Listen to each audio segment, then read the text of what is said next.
Kumusta na kayo ni Mayor? Ay, mabuti naman.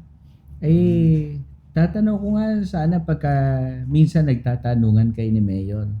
Halimbawa sinabi, Pip, Pip lang yun hindi Ipipa ni Silverio. Pip, nasan ka na? Ano sinasagot mo? Yun talaga, Father. Yun talaga sagot mo. Pagka yun, nasa kalsada pa. Yun talaga. Kalsada? Kala ko naman yung sinasagot mo yung isa sa nakakakilig. Pagka ano yun, Father, pag medyo may tono na, pagka nainis na ng konti, Ano sasagot mo? nasan pa? Ba't mo kinahanap? Nasa puso mo. Wow! Tamis. Yun yung iniintay ko sa'yo Hindi, syempre, Father, pagka may pang-inis muna ng konti. May konting kapilosopuhan muna ng kaunti. Tapos, pagkatapos nun, tsaka may pang-pasweet. Ba't mo naman natanong? Ba't mo natanong? Hindi kasi gano'n naman talaga yung maganda. Yung, Na sinasabi sa atin, kung nasaan yung yaman natin, naroon yung puso natin. Siyempre, di ba, gano'n siya yung yaman mo Baka lang nakalimutan mo, nire-remind lang kita. Nako, natatawa na naman si Rem Kelvin. Walang no need to remind, Father. Laging nandyan. Yan. Diba? At siguro kaya mo natanong, yan ang pag-uusapan natin ngayon. No? Siyempre naman. Yung pag-usapan natin tungkol sa kayamanan sa puso. Yun ang minsan, yung kayamanan, talagang dapat yun ang nasa puso. Pero makikita natin ngayong araw na to, yung pag-uusapan natin, kayamanan na dapat nasa puso. Dito sa Verbum, ang salita sa buhay ko. At bago natin simulan ang ating programa sa araw na ito, mag-request muna tayo kay Rev Kelvin. Rev, baka naman pwedeng pa-opening prayer dyan. Sige po. Manalangin po tayo. Sa ngalan ng Ama at ng Anak at ng Espiritu Santo. Amen. Panginoon, maraming salamat po sa pagkakataong ito na ibinigay niyo po sa amin upang kami magkasama-sama at makapagnilay ng iyong salita. Ang mga salita mong magsisilbing gabay namin upang kami mamuhay ng banal at mamuhay ng may katapatan at pagsunod sa iyong kalooban. Naway samahan niyo po kami sa aming pagtatalakay na ito nang sa gayon, Panginoon, ay patuloy po kaming lumalim sa aming relasyon sa iyo at ikaw palagi ang siyang maging laman ng aming puso. Ito pong lahat ay aming hinihiling sa pangalan ni Kristo na aming Panginoon. Amen. Sa ngalan ng Ama at ng Anak at ng Espiritu Santo. Amen. Maraming salamat, Rev. Yan. Po. At syempre, sabi ni Na-miss mo Father, yata si Red. na-miss Kaya ko nga nga Kaya nga, ang saya ko dahil nandito si Rev. Yan, di ba? Syempre, mga ka-verbum, dapat pagka tayo nagbe-verbum, may verbum ang Bible. Kaya grab natin ang Bible. So, Father, sabi mo, dapat yung laman ng puso ko ay yung kayamanan ko. At ang kayamanan ko ay si Mayor. Shout out kay Mayor. So, ano bang babasahin natin unang pagninilay sa araw na to? May makikita tayo doon sa ika-6 na kabanata ng Ebanghelyo ayon kay San Mateo.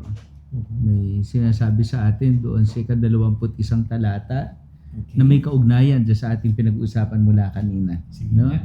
So marinig natin yan, babasahin sa atin, Sister Ren.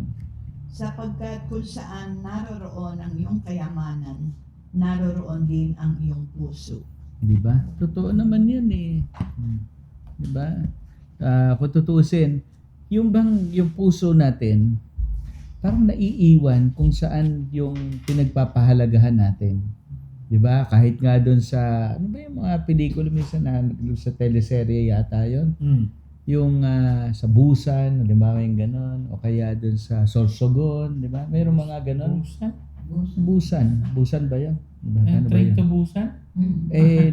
Yung Sorsogon, parang may ganon Meron ding mga ganon. Parang gustong sabihin sa atin, parang naiwan na yung puso nila na napunta sila roon, di ba? Okay. Kasi napamahal sa kanila yung lugar, Tama. di ba? So lagi natin sinasabi, hindi mo sinasabing naiwan yung kamay mo roon, naiwan yung utak mo roon, no? Naiwan yung mata mo, nasabi naiwan yung puso. Kaya pala ganun yung Kanta ni Frank Sinatra. Ano ba yun? I left my heart in San Francisco. O, kita mo? Na-inlove siya sa San Francisco. Oo, na-inlove kasi siya ron. Kaya lang, ako nga nagtataka sa'yo eh. Bakit? Kasi parang hindi mo naman sinasabi kay Mayor na naiwan mo yung puso mo sa kanya. Mitibo ka pa rin, andito. Oo, pero figuratively and truthfully, nandoon yung puso ko sa kanya. Ganon din naman siya sa akin. Siguro. Siguro. Siguro, sigurado. Diba? Hindi. Kasi nga sabi mo, yung napamahal ka doon sa isang lugar o napamahal ka sa isang tao, maaaring ganun din. At maaaring sa inyong dalawa rin na naglilingkod, no? Sa inyong paglilingkod sa simbahan, sa inyo ni Rev Kelvin, ang puso ninyo ay nandoon sa simbahan. Oo. Kahit naman yung ibang mga taong simbahan, nakakatawa ang halimbawa, yung mga housemate natin, yes. di ba? Minsan, pag napunta sa isang lugar, ang hinahanap simbahan, no? Kaiba lang ngayon. Pag may verbum, ang hinahanap ko yung Bible, pero pagkain yun, nakita ko pa. Naligpit na, Naitago na Father. po, naitago na. Naitago na. Naitago na pala. Nagulat ako, bilis magdigpit eh. Diba? Hindi, pero yung sabihin lang, no? Lagi sa atin, pagka nasanay ka na lagi doon sa mga gawain sa simbahan, pagka napunta ka sa ibang lugar, dala mo yun. Yes. Diba? Nasa puso mo na kasi yun eh. Yes.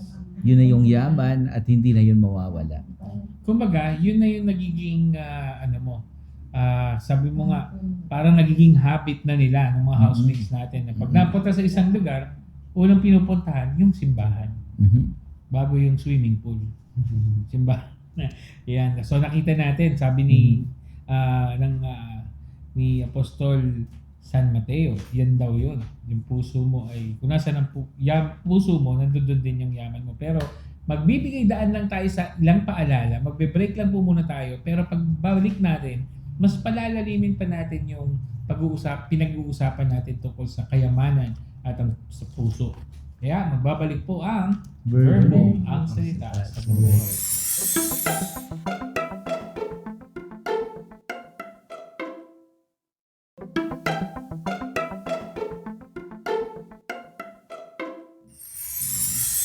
At nagbabalik po tayo sa programa nating Verbum, ang salita sa buhay ko, kasama si Rev Kelvin, Father Jojo at ang ating mga housemates.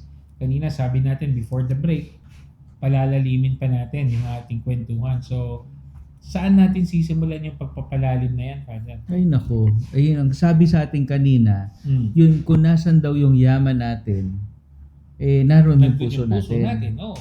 Pero minsan, ang nilalagay ng iba sa puso, yung yaman. Tingnan nga natin. Oo.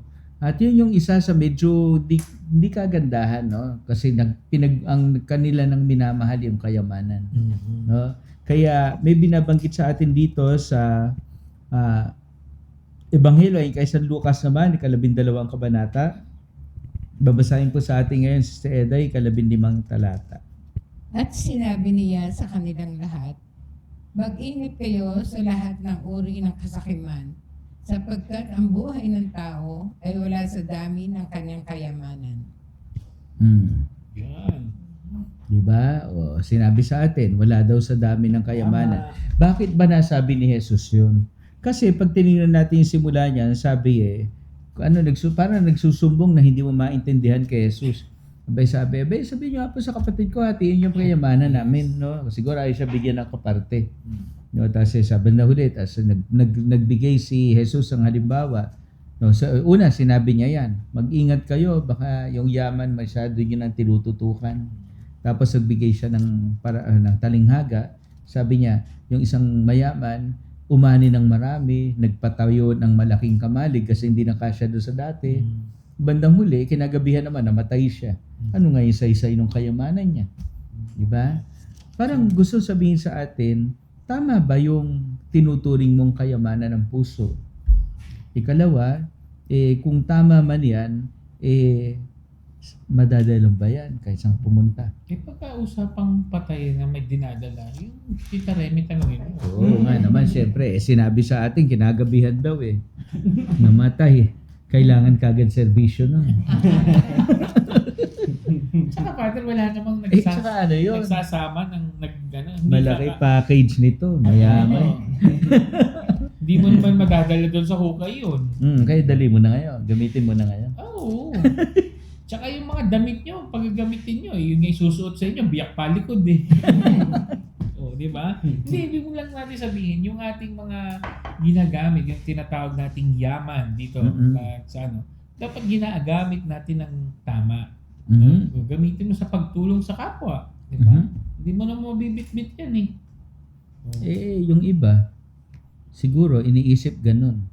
Mayroon nga ako mga nabalitaan dati, di ba? Yung iba, kasi talagang dinadala hanggang sa libingan yung ibang mga ano nila. Gamit. Gamit, alahas, ganyan. O ano pagkaraan, mababalitaan natin. Hinukay. Binutas yung niche. Kinuha na nasa lisihan sila, di ba?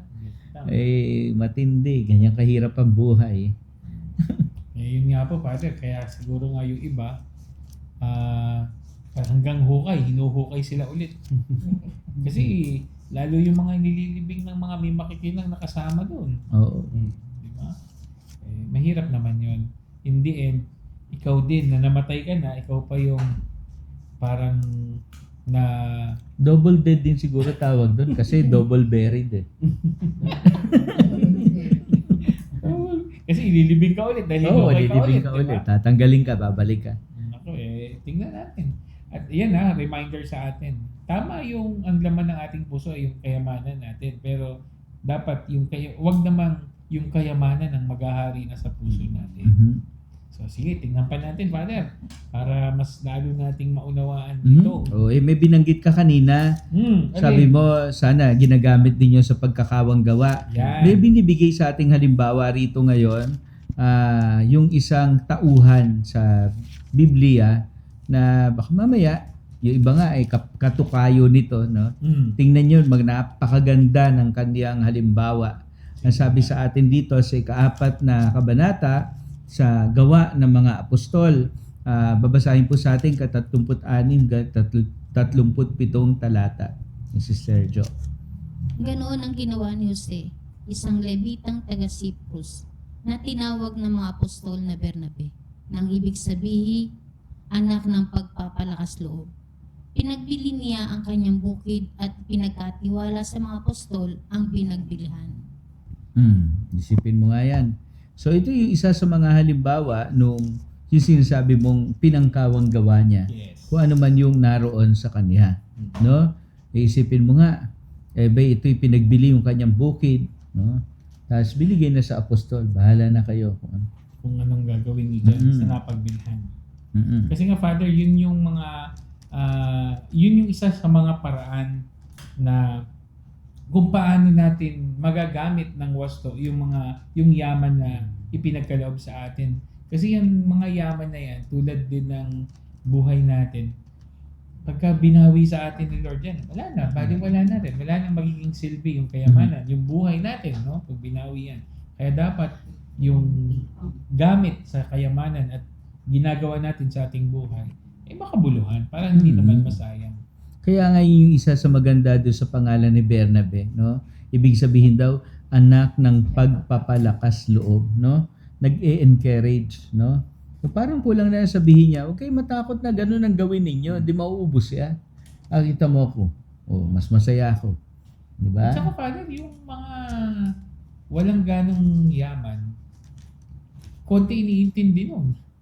Di ba? May peace of mind kasi hindi ka matatakot na baka looban ka, baka nakawin sa'yo yan.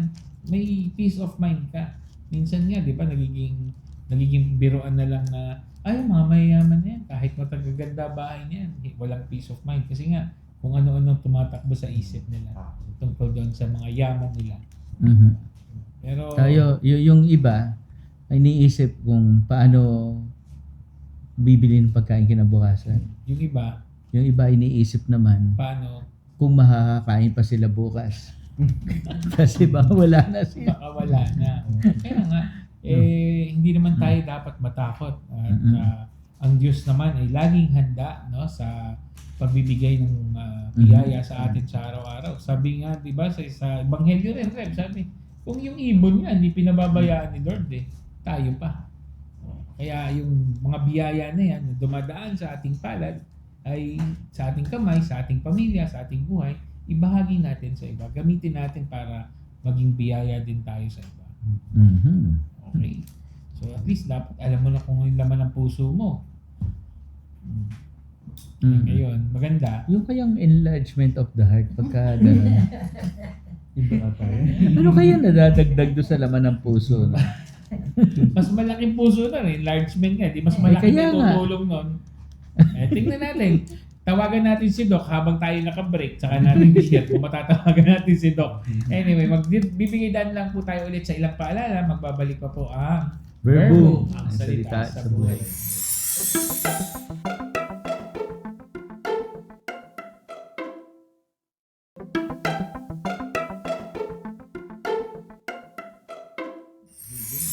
At nagbabalik po ang Verbo, ang salita sa buhay ko. Yan, meron tayong mga napagbahaginan, napagnilayan, no? Mga tatlong parte ng Biblia. Maaaring merong tumama, no? Tumimo sa inyong puso o merong nakaantig doon sa inyong puso. Tingnan natin kung ano yung magiging baon natin mula doon sa ating binasa sa araw na ito. Diba? Tingnan natin, Father, yung ating mga guests, yung housemates Tingnan natin. natin. Diba? Ano ba yun nasa puso ninyo? Kasi yun yung yaman. Magkabistuhan pa. Huwag kayo magbanggit ng pangalan, ha? Diba? Shy type pala sila. Pagmamahal po. Pa? Pagmamahal. Number 1. Ang nasa Ang nasa puso po pagmamahal sa kapwa ang number 1 dapat. Sa Diyos muna sa kapwa. In love, Sister Cora. Pero Father, yung Di pa isang, huli. yun ang isang magandang Huli na po sa 25. di ba na huli rin? Huli na daw. Hindi, yun ang magandang kayamanan talaga, Father. Oo Yung- naman. yung Kasi yun naman kayamanan talaga ng ang laman ng pag-ibig. puso eh. Yes, Diba? pag-ibig. Pag-ibig. Diba? Baka mas maganda ng pagyamanin yun kaysa yung ang laman ng puso mo galit tapos yun ang pagyayamanin mo. Ba? Ay, naku. Mahirap yun. Di ba sabi nga nila, no, pag nagtanim ka ng hangin, bagyo anihin. Eh. Isipin mo pag galit yung tinanim mo. Delubyo, anin. Diba? Yung ibang housemates natin. Si Reb, baka may babahagi si Reb regarding din sa ating Yan. Siguro po yung sa akin ay sa pagdating po sa pagtingin sa kayamanan, una, huwag po natin kalilimutan na tayo ay katiwala lamang ng mga biyaya ng Diyos. Kumbaga sa Genesis pa lang din naman, paalala na yun na ibinigay lang ng Diyos sa atin yung kalayaan na pangalagaan yung kanyang nilikha. So ganun din sa mga biyaya na tinatanggap na tayo, pinagkatiwalaan lang. Kumbaga, hindi natin pag-aari yung mga ito. At kung ganun po yung thinking na hindi ito pag-aari ng tao, di ko ito pag-aari, hindi ko ito itatago sa sarili ko bagkus malaya ko itong ipapamahagi din sa iba. So siguro yun yung isang bagay na pwedeng makita. At yun naman yung pinakita rin sa atin ni Bernabe, na bilang pinagkatiwalaan ng biyaya, siya rin mismo ay malayang nagbibigay ng biyaya. Yan. Di ba? Ganda nun, ha? Oh, so hindi ka lang daw dapat blessed, dapat ikaw rin ay blessing. Yes. Mm. At ang masama pa, pagka yung kayamanan, no? O yung yaman na yan, ay yan ang naghari sa iyong puso, nako, pag-aaway-awayan pa yan. Diba? Kaysa magkaroon ng Teka muna.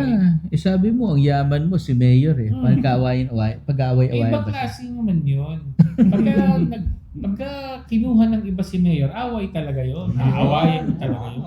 Kaya walang kuha. Hala ko naman, sasabihin mo, sige, inyo na. Hindi. Walang ganun, Father. Akin lang yun. Diba? At ang hindi ang ibig sabihin yung mga yung mga yaman na halimbawa pera. Yan. Pagka ang pera na naghari sa atin, di ba? O yung mga material na bagay naghari sa atin, sa ating mga puso, mahirap. Pag-aaway-awayan pa yan eh. May maiinggit at maiinggit. Kaya mas maganda yung sinabi ni Sister Cora, Tita Cora. Ang dapat pagyamanin yung pag-ibig. Mhm. Kasi pag marami kang pag-ibig, marami kang ibibigay na pag-ibig sa iba. At hindi naubos yun, ha? Yun ang isa sa mayamang hindi naubos. Pero ito, may nagsasalita pa. Yung hindi naubusan din yan.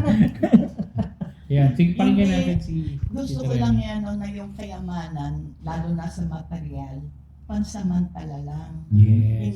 Hindi lahat ng panahon meron tayo noon. Yes. Nakuubos, hindi ba? So, kailangan magamit natin ng tama para hindi maubos o kung maubos man, nagamit ng tama. Tama, no? Puro tama yung nasagot. Pamimigay daw. Pamimigay na. May nagko-comment na dyan. Pamimigay na natin. O, sabi, lagay daw siya sa list ng beneficiary. Di ba? Hindi, pwede naman ilagay eh. Hindi Oh, na pero- susukatan ka na mamaya. Di ba? Susukatan ka na. Yun ang magandang makita natin. Yung, sabi nga Tita Remy, no?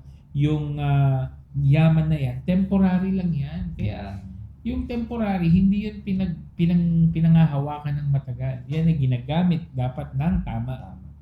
Yan. O, siguro naman, mga ka-verbum, kayo, no, sa inyong sarili pagninilay, sa inyong sarili pagninilay, sa inyong pakikinig at pakikisa sa ating kwentuhan, meron din kayong napulot.